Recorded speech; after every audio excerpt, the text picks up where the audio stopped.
Hi, and welcome to painting a river scene in watercolor. Nature is filled with all kinds of surprises.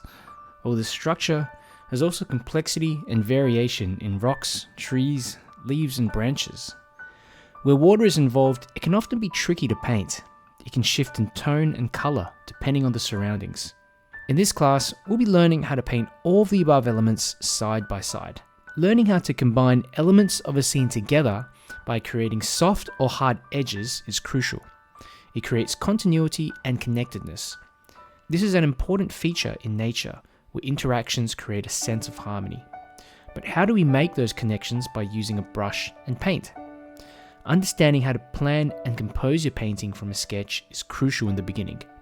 It creates a foundation, a blueprint that allows you to focus on painting techniques and detailing. There are only two main techniques you need to know in watercolor: wet and wet and wet on dry. Both are crucial, and by the end of this class, you'll feel confident in applying them to any landscape.